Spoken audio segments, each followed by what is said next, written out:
As long as I forward email, but I don't have also just to so we'll see what happens. Just be able to go out and even so bigger than this.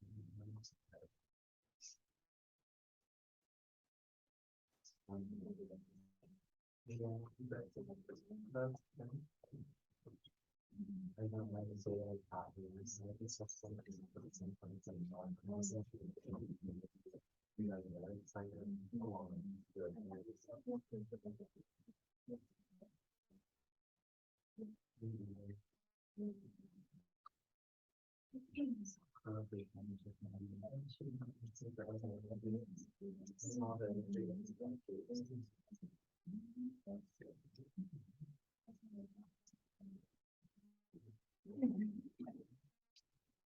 All right. Any questions from the last class? We all good? Okay, so then let's get started. So in the last class, we are talking about corporations. So when you talk about corporations, one of the important features of corporation is like we're gonna create a separate entity, right? We're gonna separate shareholders from the management, right? So let's say from the last class example, we want to create a corporations that are gonna produce electric vehicles, okay? And we are calling these corporations EV. If this is true, and we decided few people gonna be investors, shareholders, okay? And I was appointed as a CEO or the manager of the corporations. So if this is going to happen, what is your job? Your job is to provide capital, right? You are the shareholders. In finance, we call them principal. The shareholders are known as principal.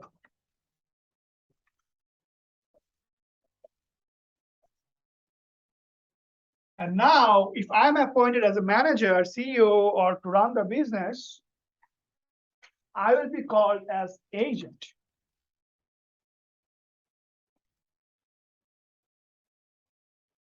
Now, what is my main objective? What I should be paid for, compensated for?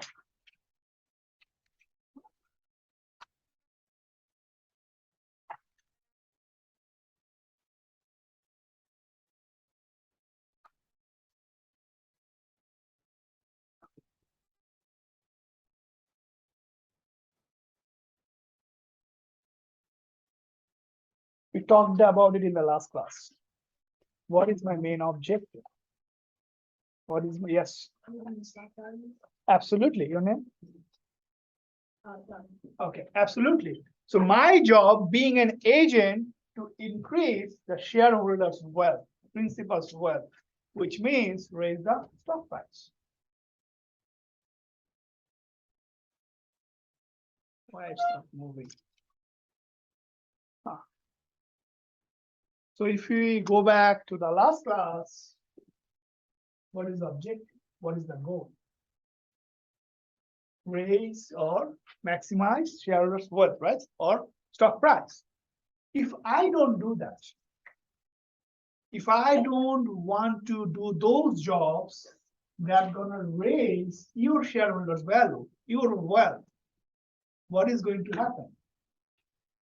Rather, I prefer to raise my compensation, raise my packages, raise my benefits. What is the problem? What is going to happen?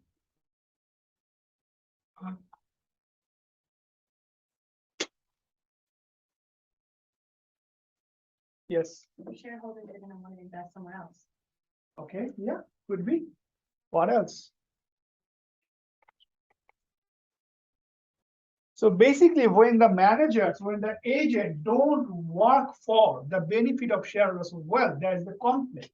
And this conflict is known as agency conflict.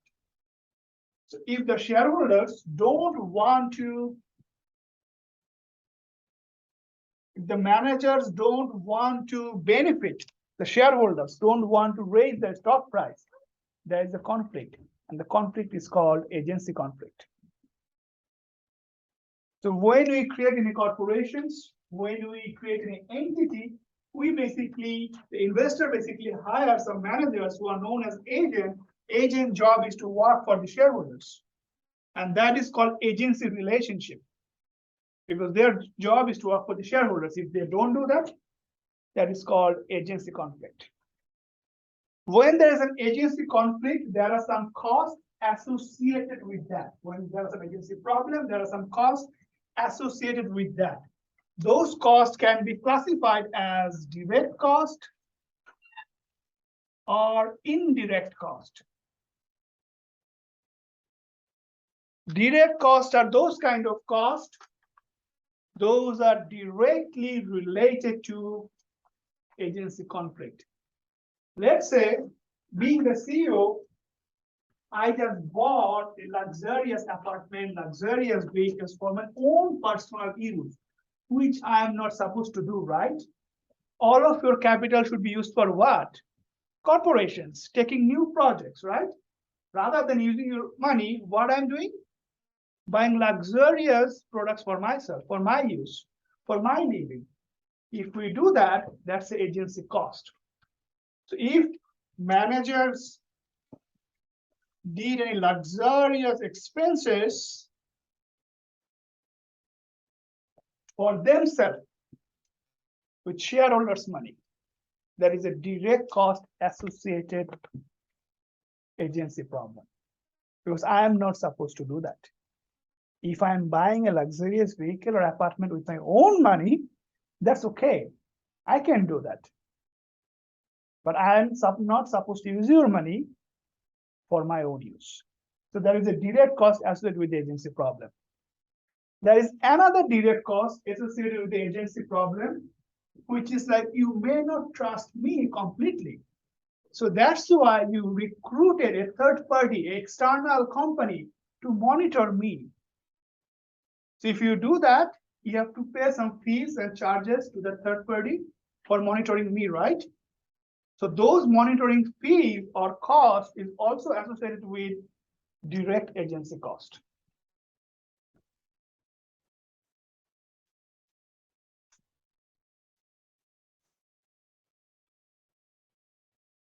Make sense so far?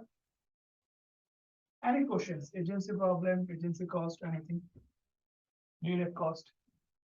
So now what could be a good example for indirect cost of the agency problems? Let's say, what's my job? My job, use your money to take good projects for the corporations and increase stock price, right?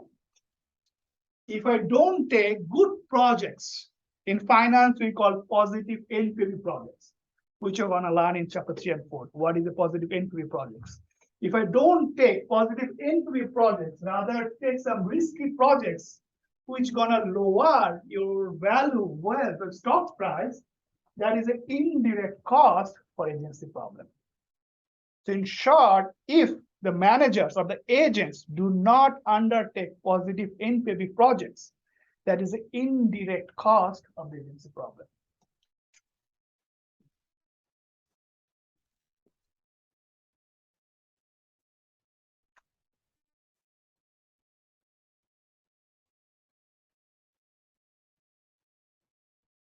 So any idea what does it mean by NPV? This is the abbreviation, NPV.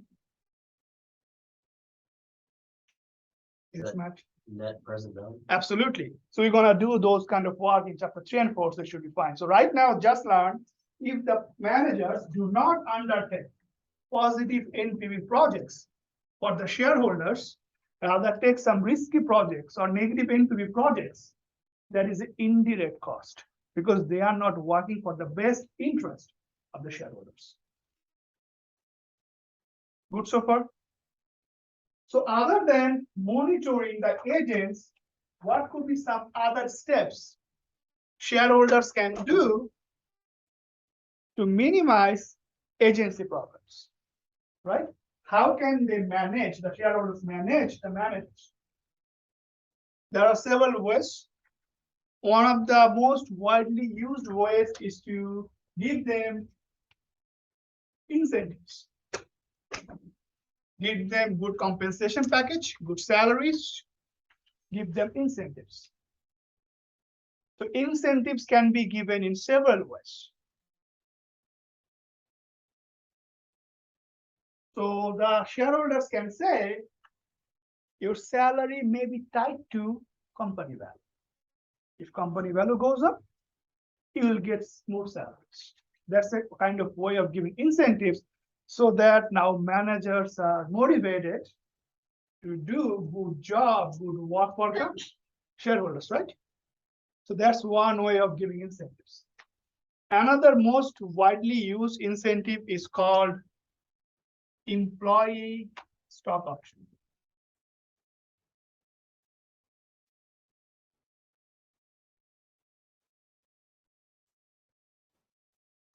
What is employee stock options?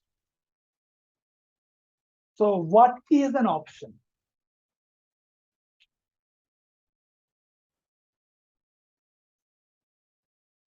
Any thoughts? Can employees buy the stock of their own company at a cheaper rate than someone else? Not in a cheaper rate, but they can buy, yes, but yeah, kind of you're on that direction. Anyone else? What is an employee stock options? What is the option? Stock option. Yes, Alex. Isn't an order itself purchases to the stock versus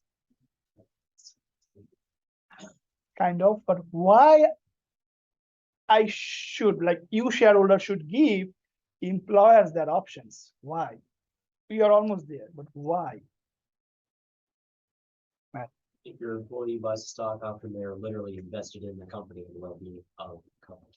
Absolutely, but let me elaborate a little bit. What is an option? What is stock options? So option means it's a right.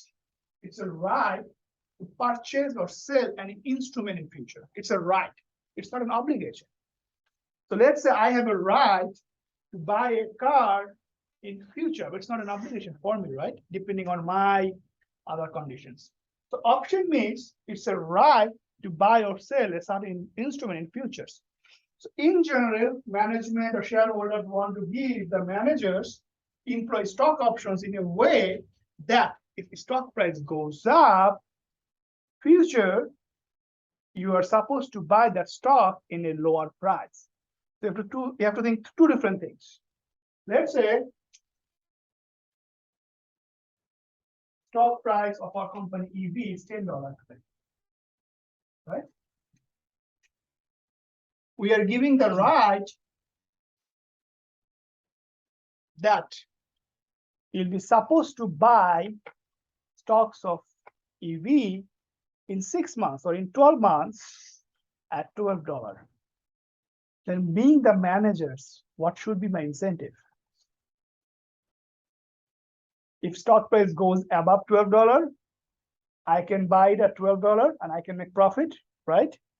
What is my incentive? Work better for the corporations, right?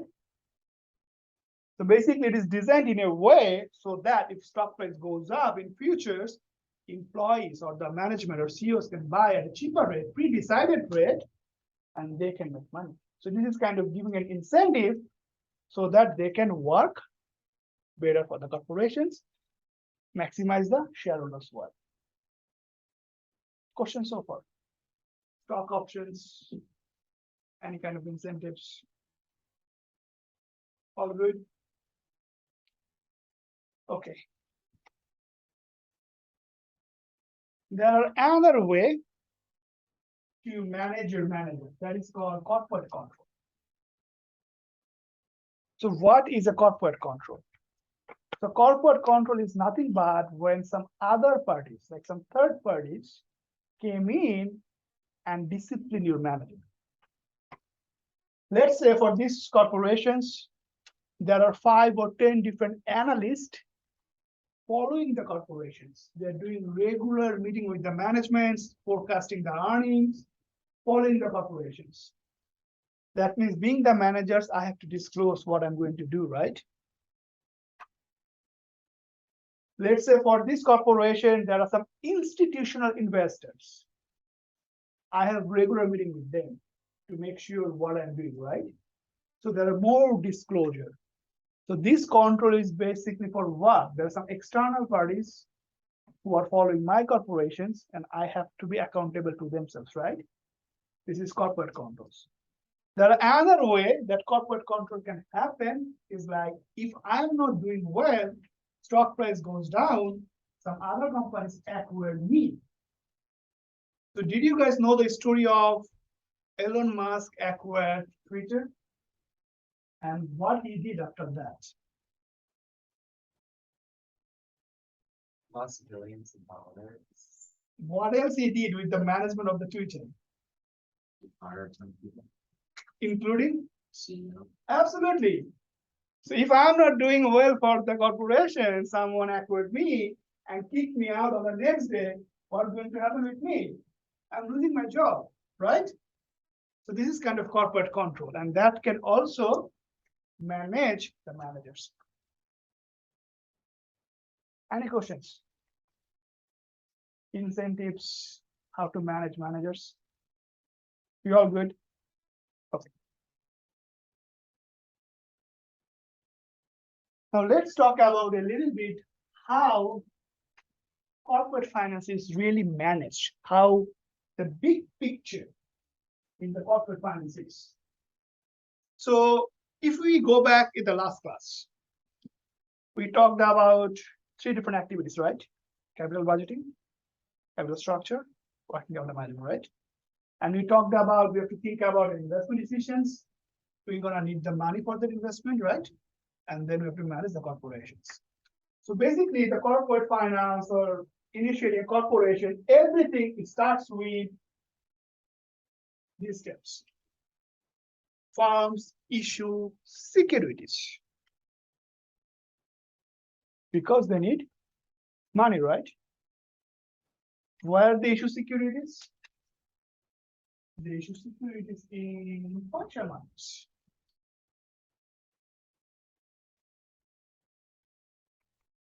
What they do after that?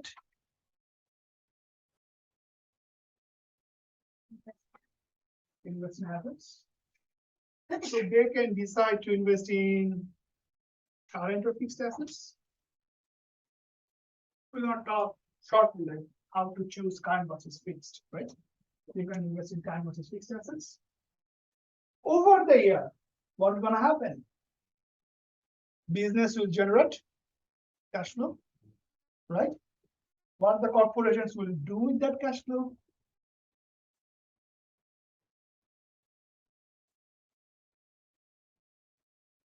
Taxes or yes. Absolutely. So after cash flow is generated, they have to pay here, pay tax to government, right? They have to do it, right? And then they can decide how much to pay to my investors, how much to keep for further growth.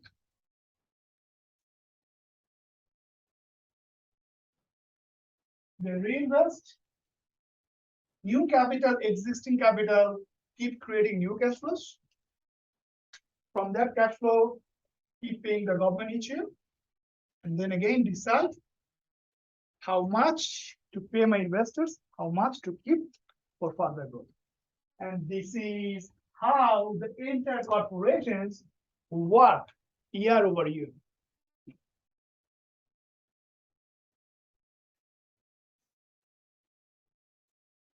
This word in finance has thousands of different names.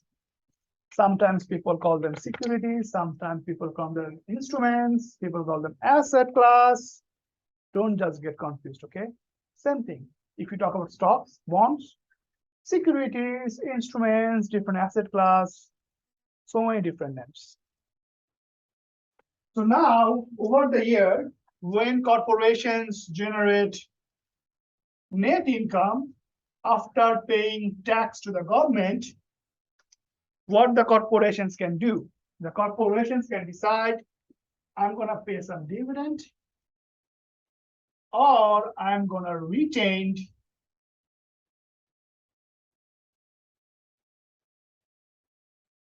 some earnings, right? For future growth. So your net income should be a function of what? Dividend and retained earnings. These two factors should be equal to net income, right? Now let's say I'm doing this, dividend over earnings, retained earnings over earnings.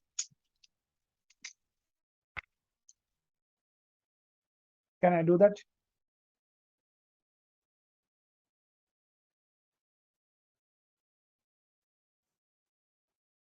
So I just divide dividend by earnings, retained earnings by earnings. Earnings means net income.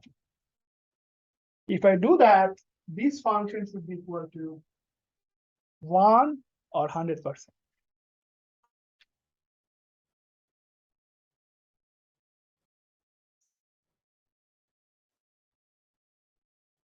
Makes sense so far? Now these two different components of this equation has very specific names in finance. So this is known as payout ratio. And that is known as retention or plowback ratio.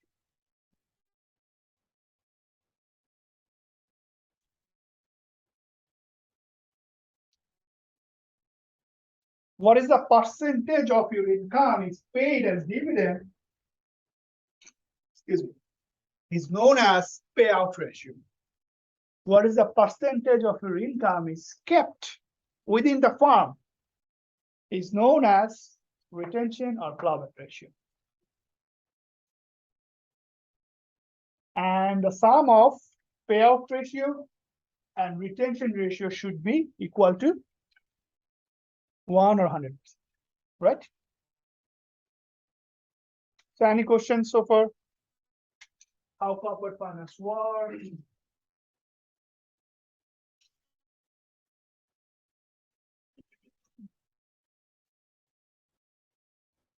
We go good with that?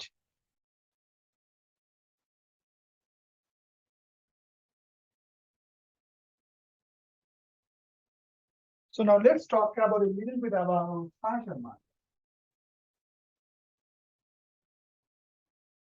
Any idea what is the financial market? What happened in financial market?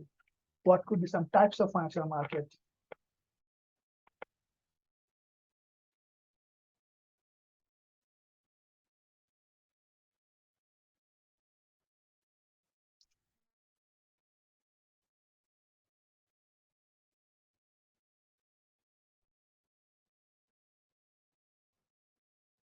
Any idea?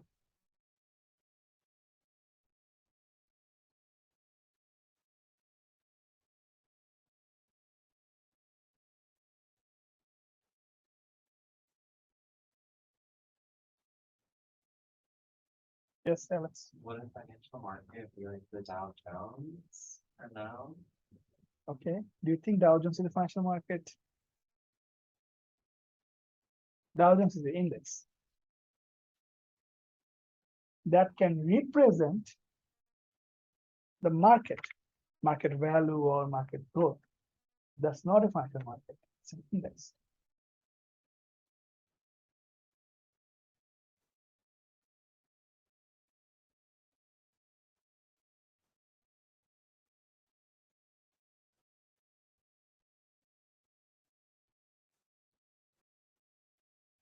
Anyone else? What is a financial market? What really happened in financial market?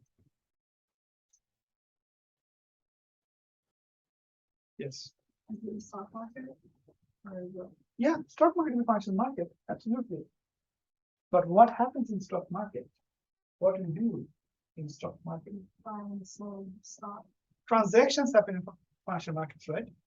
So you can think about financial market as a kind of market where instruments, securities, asset class are traded.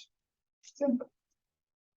So if we have one instrument If you want to trade it, you have to go where? Financial market.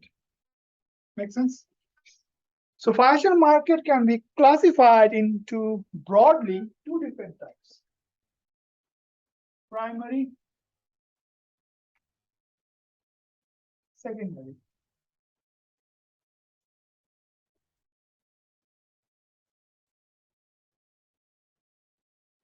How can we differentiate what is a primary financial market? What is a secondary financial market?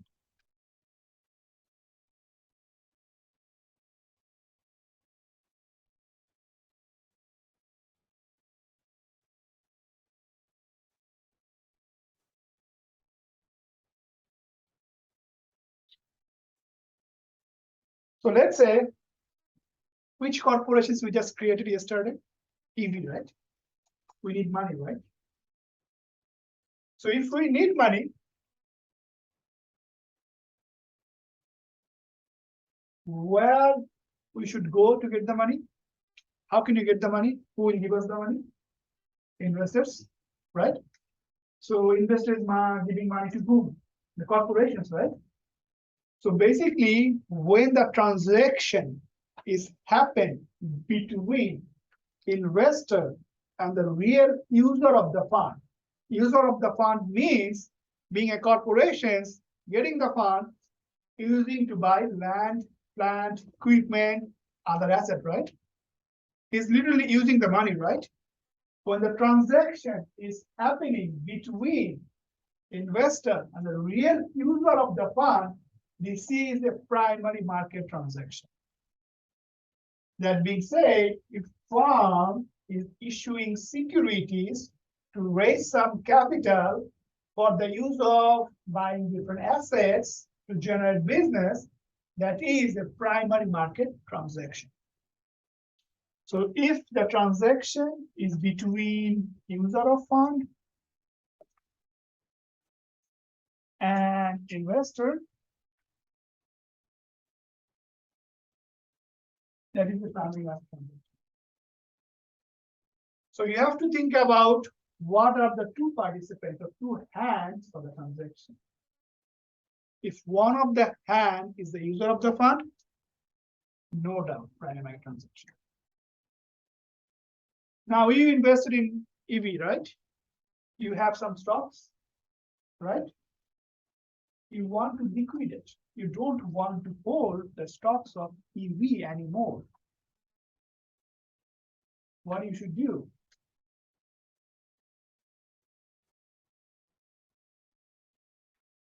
Go to Walmart, sell it. What you should do? Yes, Matthew. Either sell your stocks back to the company, or you can sell your stocks to somebody else in the financial market. So basically, if it's not a mutual fund, if it's a real corporations, you cannot sell the stocks back to the corporations. Make sense? Only for open-end mutual funds, if you take investment class, you learn it.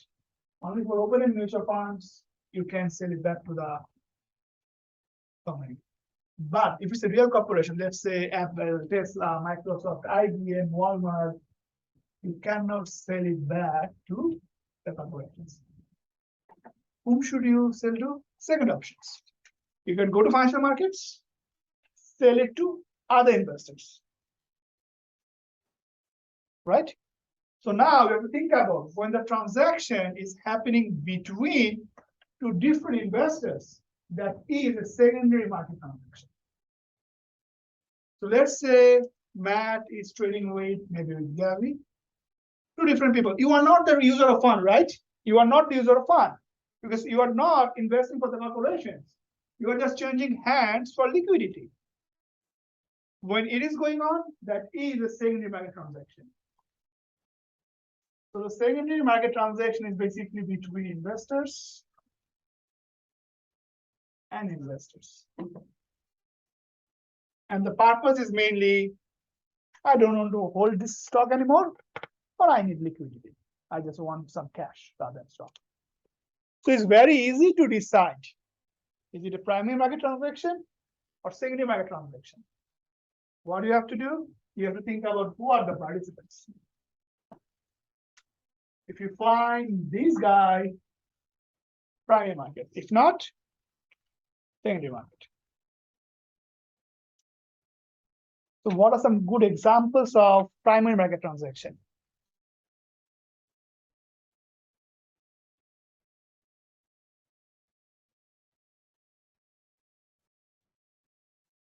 Yes. Yes, it could be. Yes, absolutely. If you're borrowing from bank, it's a kind of primary market transaction.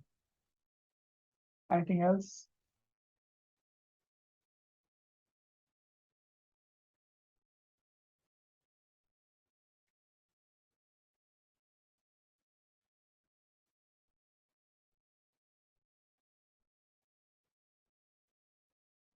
When a corporation issues stocks, bonds, do you know IPO market? Initial public offering, right? Initial public offering, IPO market. So any transaction that is happening in the IPO market is basically what? Primary transaction.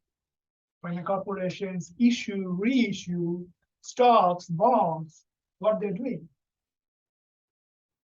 Primary transactions. What could be a good example for secondary market? What is a secondary market? What are some names in USA for secondary market?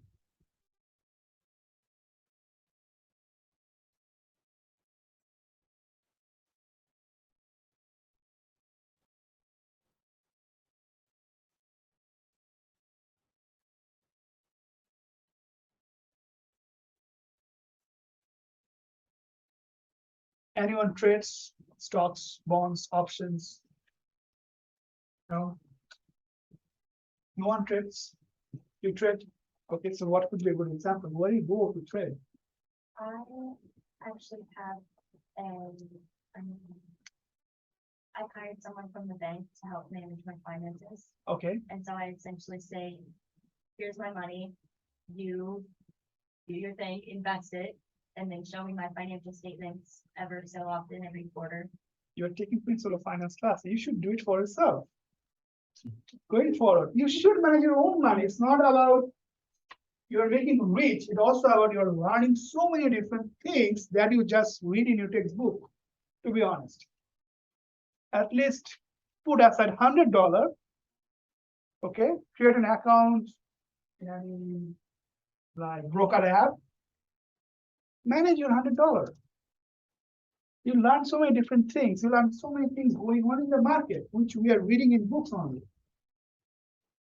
Anyone else? Anyone trades stocks, bonds, options? Anyone in VC? You in VC? Okay. So what could be a good example of secondary market?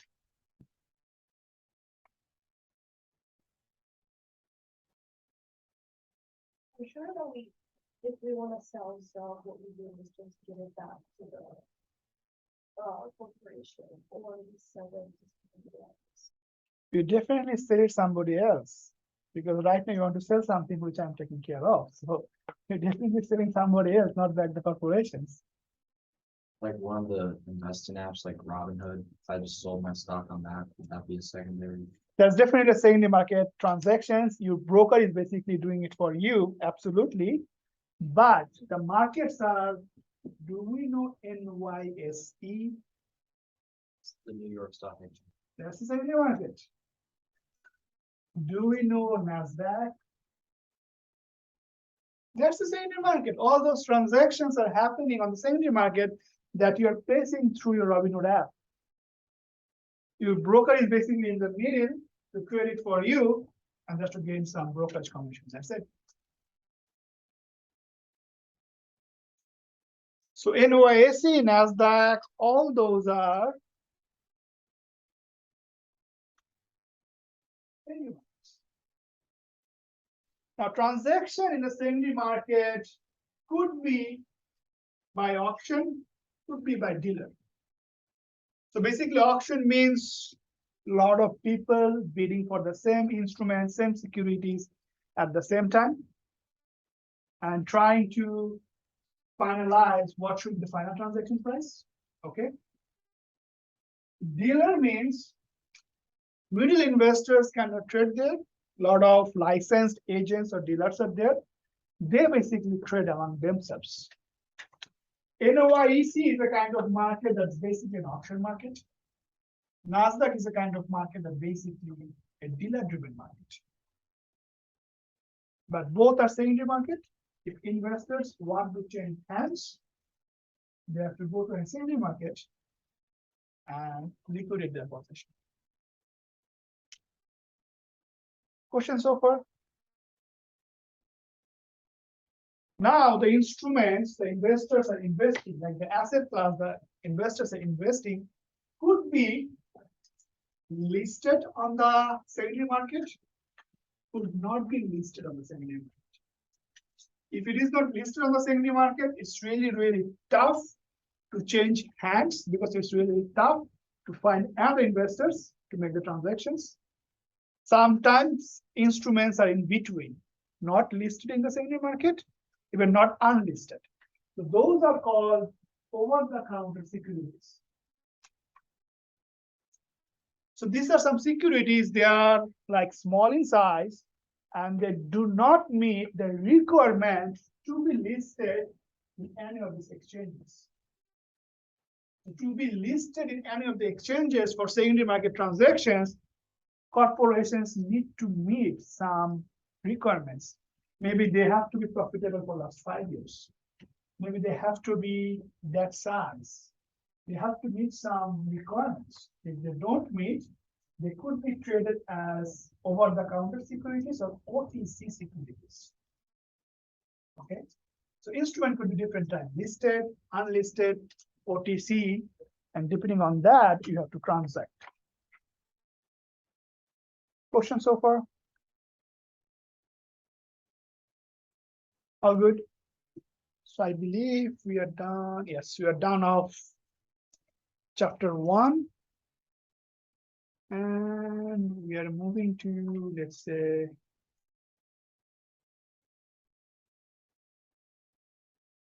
chapter 2.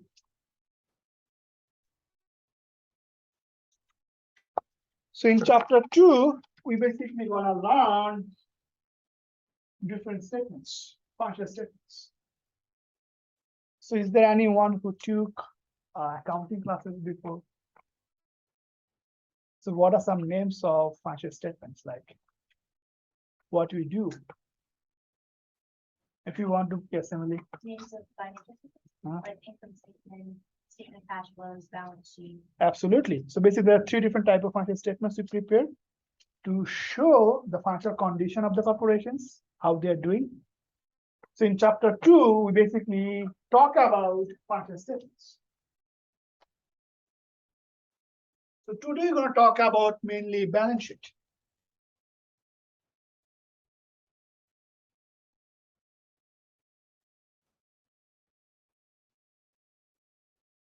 So before we start, it's really, really important to understand timeline in finance. So let's say today is January 1, 2023. Let's say we're going back 18 days. Today is January 1, 2023, right? And 1 year later, it should be December 31st, 2023. So in finance, we basically denote today by 0. In the timeline, we basically denote today is basically 0. In the timeline, 1 year later, we denote it by 1. If it's 1 month later, it could be 1 again. So depending on 1 time frequency is 1, 2 time frequency is 2. So it could be 1 month, 1 year, 1 quarter, the way you define, okay? So in the timeline, today is always 0, right? In balance sheet, what we do, in balance sheet, we actually present the financial condition, assets and liabilities of the corporation in any point in time, right? In any point in time. If we are today, we want to show the asset and liabilities of the corporations, it should be basically that point in time, right?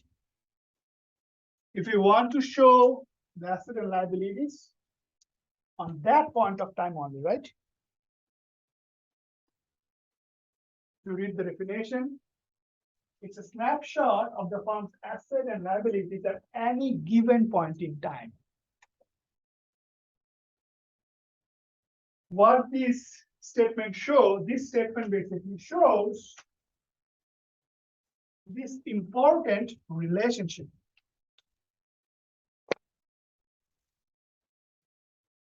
Any asset in your balance sheet should be equal to what?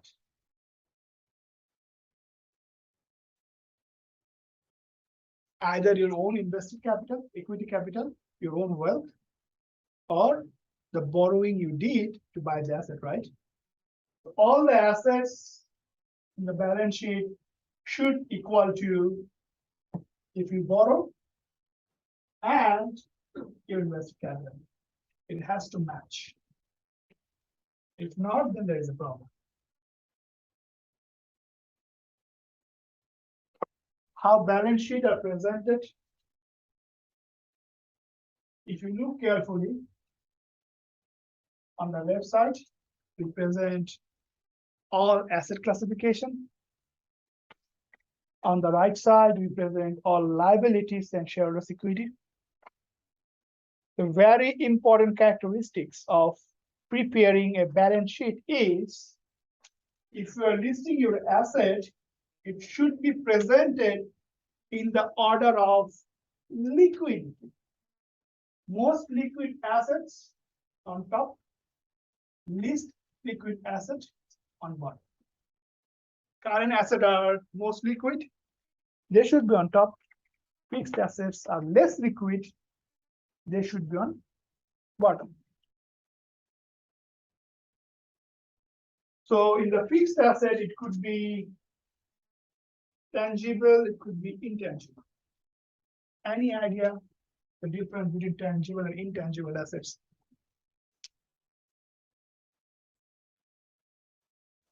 Tangible assets would be something like equipment or land or something that you can physically touch. An intangible asset is something like a patent. Right, so tangible asset is something you're physically in touch, land, equipment, or anything. Intangible something you cannot physically touch. Could be copyright, could be patent, could be brand. All are known as intangible assets. Second important characteristics. On the right side, liabilities and owner's equity. It should be presented in a way in order of who will be paid first. Current liabilities will be always paid before long-term liabilities, right? On top. Debt will be paid before equity. Debt is before equity. So long story short, asset on the left, liabilities on the right. Asset will be presented based on the liquidity, order of liquidity, more liquid on top.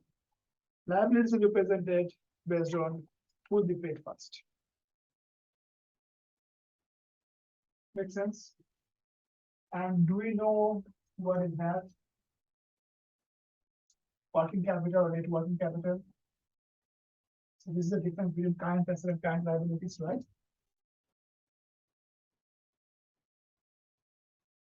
Question so far? Okay. So we learned in the last class, net working capital is basically the difference between current asset and current liabilities, right? And it actually tried to estimate what should be the expected asset and liabilities in the next 12 months, because it's liquid, right? If asset is more than liabilities, this is a signal of healthy firm or good financial firms, good financial condition. Now, what is liquidity? So when we talk about liquidity, you have to understand this is a characteristics of the asset. If you're able to convert to cash quickly without a significant loss in value. So you have to think about two different stories. Convert to cash quickly without a loss. You can convert to cash anything in this world quickly, but maybe you are incurring losses versus no losses. think about you have $10,000 in the checking account versus $10,000 in stock versus $10,000 in land. What do you think? If you want to convert into cash, 3 different types of assets without incurring significant loss in value, which one is more, which one is least liquid?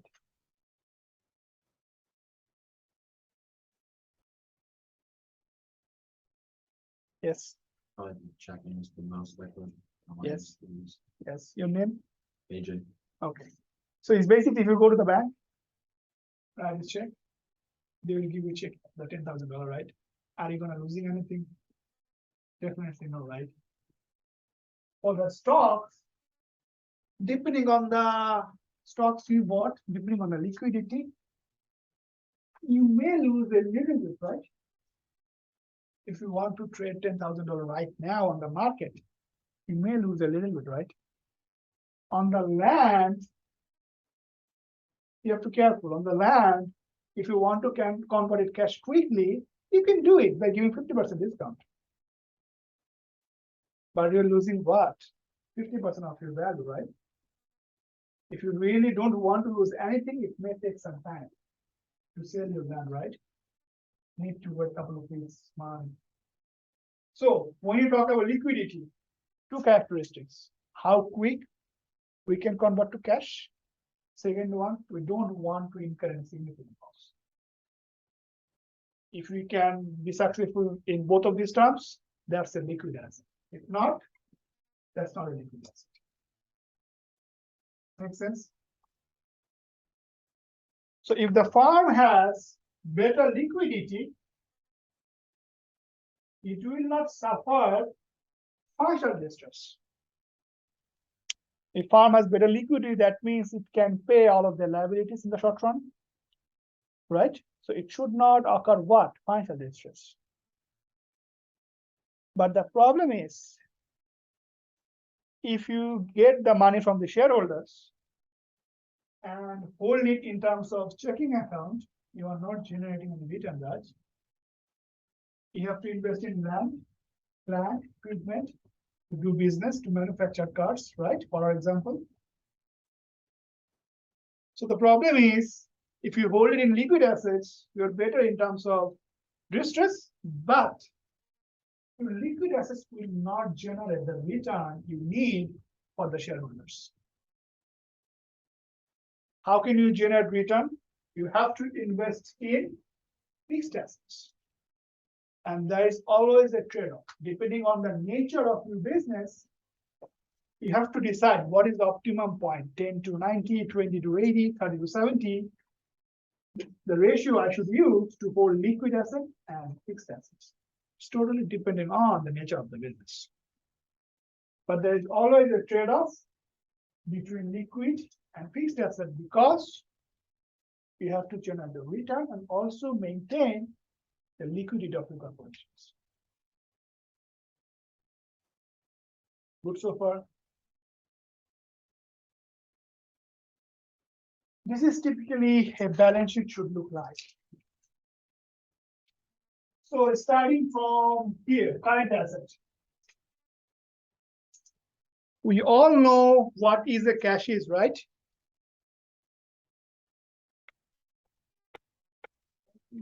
So we all know what is a cash is, right? Do you know what is accounts receivable? What is that? Yes, Alex. Money that's outstanding to be received. Yeah, money that's outstanding if you do not sell in cash, right? What is inventory?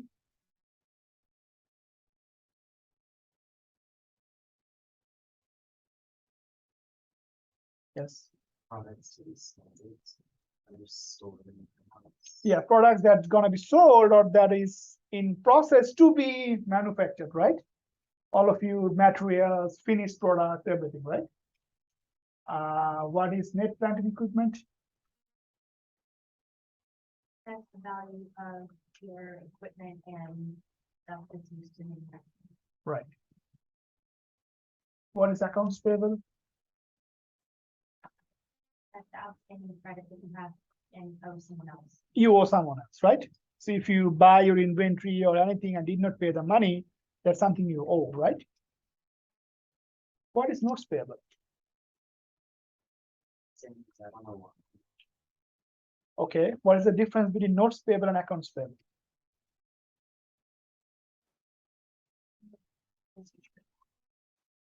Then accounts payable? Absolutely, what else? Absolutely, what else?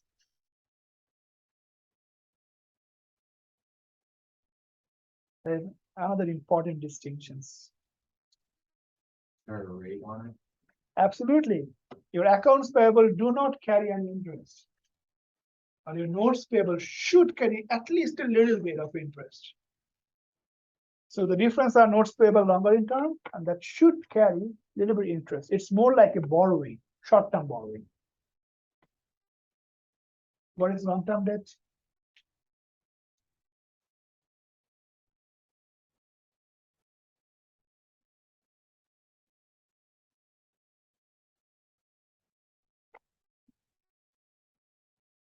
That is like a loan or you owing something that is over a year.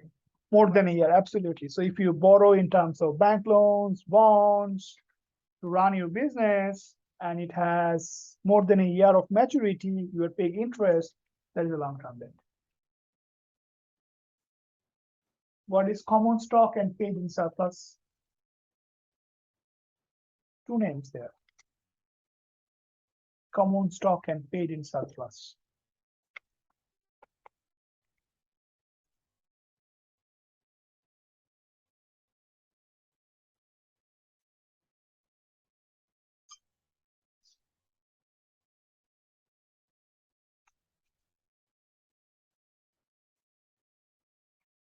Yes, sorry, Matt. That's fine. So common stock is the stock you issue to shareholders. Usually that stock will have, it's called a par value. So it's just an trade amount. So if your stock sells for $10 and has a par value of 1, that 1 goes to common stock and the rest of the 9 goes to paid in surplus for paying. Absolutely. So you're gonna talk about it. So basically your common stock should have a book value or par value.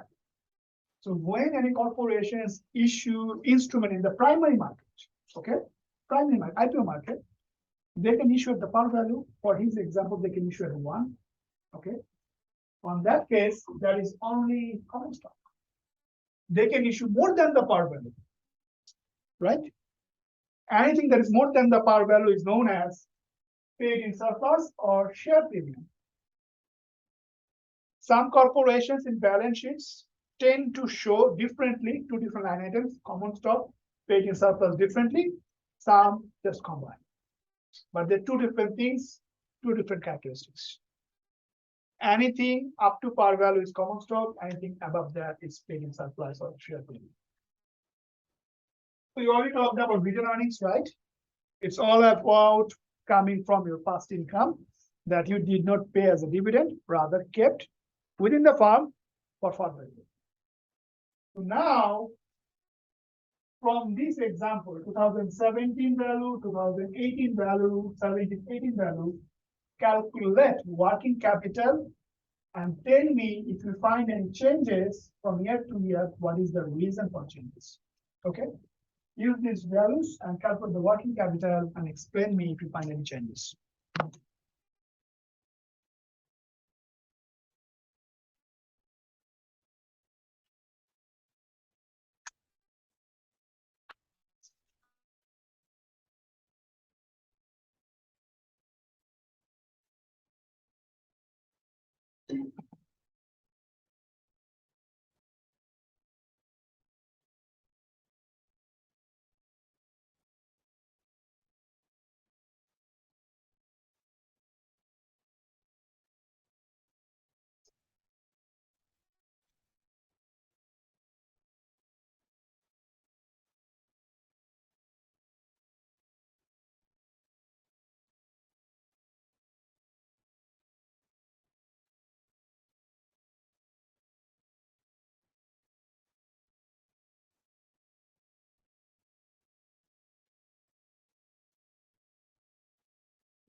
Done. Yes, no, yes.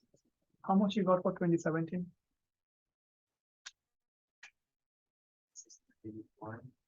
You all agree with that number or no? How much you got for 2018? 1,075. 1,075, we agree with that number? Okay. Now, what you can see from these two numbers?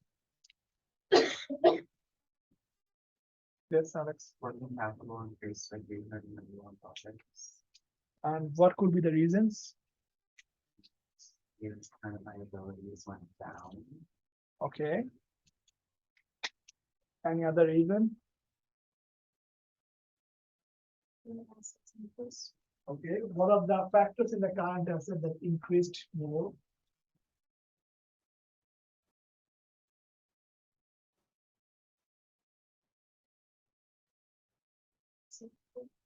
What else? Okay, what of inventory? Almost the same, right? If we go to the current liabilities. I think increase, decrease, change, no change. Yes, Accounts payable what about not spend? decreased. Decrease, right? So basically, cash and accounts receivables really increased a lot, right? On the other hand, accounts payable increased marginally, but goods payable goes down. And that's why increased in working capital, increased in liquidity. Questions so far? Now, there are two other things you need to understand from balance sheet. One is called book value. One is called market value. Any idea?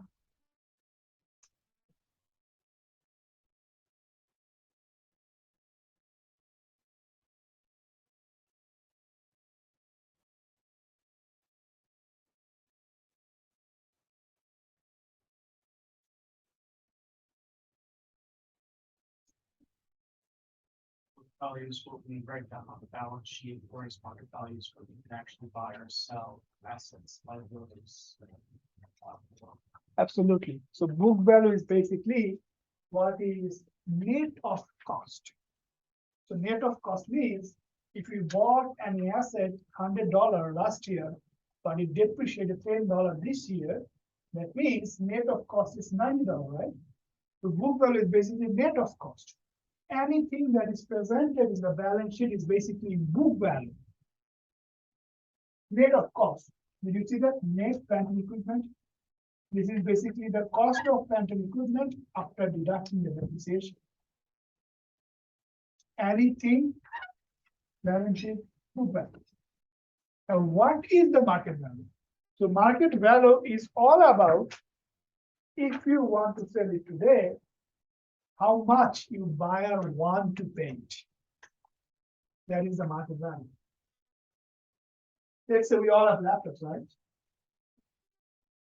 Right? If you want to sell it today, if you want to find a buyer for that, how much the buyer wants to give you is basically market value. Book value is how much you paid maybe last year, 2 years, 3 years before. After deducting depreciation, that is your book value for your laptop. Right? Which one you believe more important? Book value or market value?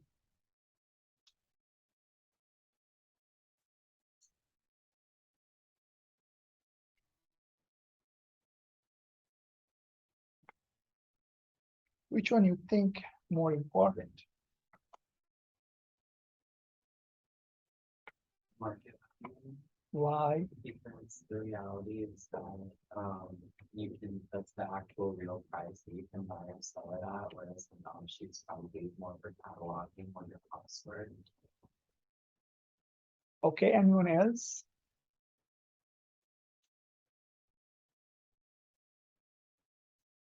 What is important? Market value, book value?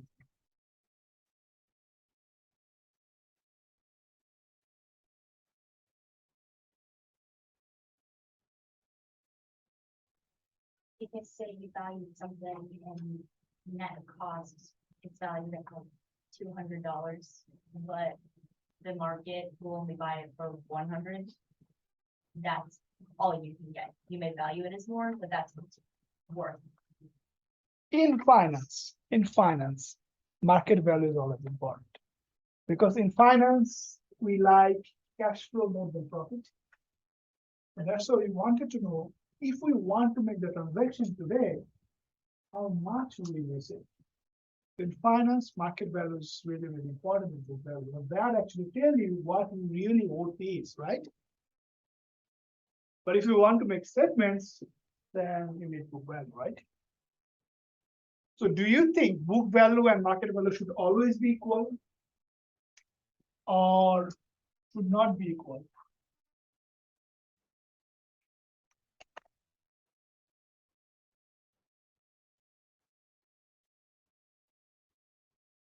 Not always gonna be equal, because certain assets we appreciate over time. Not to take consideration, working down dollars in the books. Okay, so if certain assets depreciate more, let's say, why don't we just think about the cost, deduct the depreciation, and make a transaction on that price, net of cost? Because book value is net of cost, not the cost. Right? So let's say we bought it for $100, we depreciate it for $50. Why don't we make a transaction at $50 now for this one? So then book value should be equal to market value, yes. The value of money is always changing, like inflation and such, so we're different on it today. That's a good point. Let's adjust for inflation too.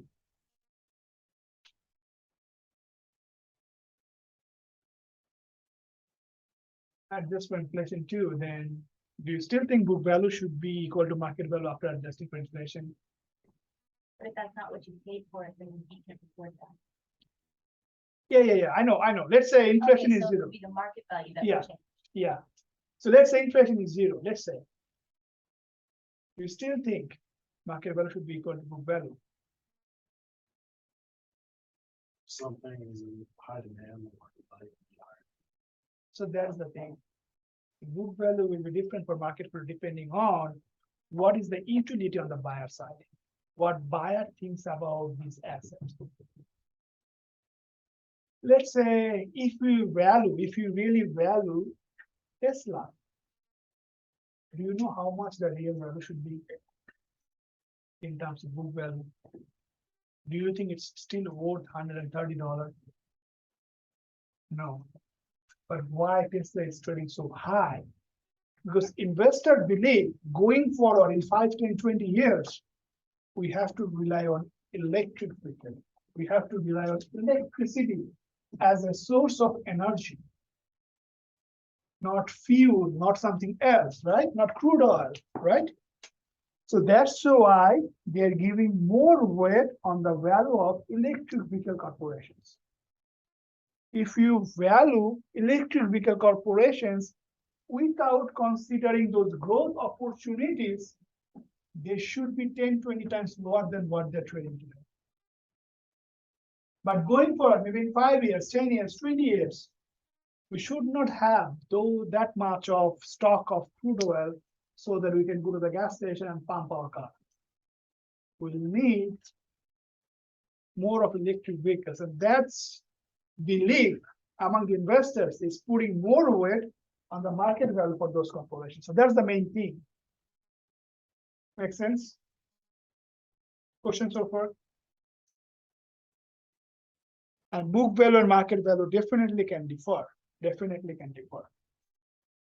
So let's say this is hypothetically corporations. This is their book value. This is their market value. So they can definitely differ.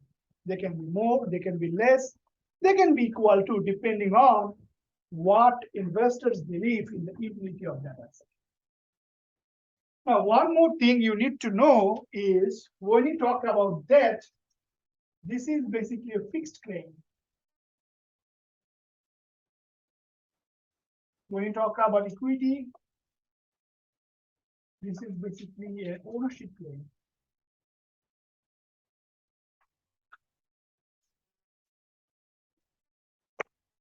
Now, what is the difference between fixed claim and ownership claim?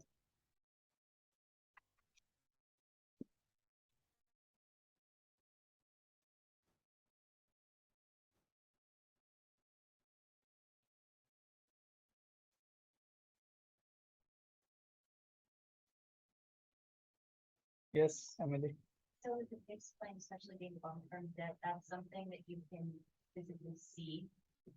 You have receipts of things that you're supposed to pay, but with shareholders' equity, that's how much the management would claim this is for. Okay. Okay, yeah.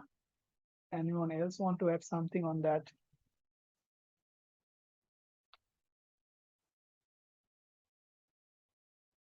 Let's give an example. Forget about the market value, just focus on book value. Let's say we got a new project, okay? Very, very profitable project. We want to invest. And the farm value goes up to 1,500, 400 more. Let's say, I would do it. If that happens, how can we address this $400 increase on the debt increase?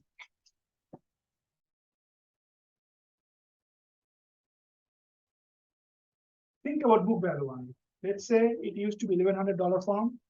We get a good projects. Now the farm value is 1,500. There's an increase in $400. How can we adjust our debt and equity? Why not debt? Why debt can change?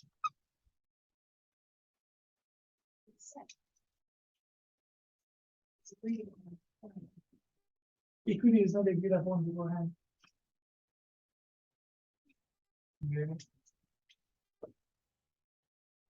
If you're right, we compare, absolutely. So basically, fixed claim means the bondholder, they will not share the profit, the growth of incorporations, they will not share your loss too. They're only entitled to fixed payments, fixed interest payment each year, at maturity, value of the bond. That's it. Doesn't matter if you are going like 100 times more, doesn't matter. Fixed bondholder, they will not ask for anything. If you're making losses, still you cannot avoid them. You still have to pay fixed interest, fixed payment at the maturity. That's what is called fixed claim. They give you some money, they will only ask for, let's say 5%, doesn't matter how bad or how well you are doing in business. Equity is ownership claim. Equity is ownership claim. If the corporations did well, stockholders will come and say, that's my profit. If corporation is not doing well, stockholders will come and say, okay, I'll be at the loss. That's why farm value goes up, it will go to where? Equity holders. Now let's say CEO did poorly and dropped the farm value. 700. How can you adjust this dropping $400 in the farm value?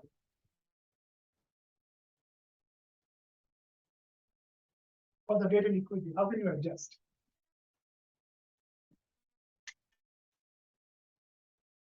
You reduce your shareholders' equity by the. Absolutely. This will be fixed. This will become 200. So that's why this is ownership claim. And that is fixed claim. Doesn't matter. Doing well, doing bad, I don't care. I need my fixed payments each year. But matters for themselves. If you're doing well, they'll enjoy. If you're not doing well, they will be sad. Question so far? Agency problem, balance sheet, financial markets. These are the three big topics we covered today. You all good?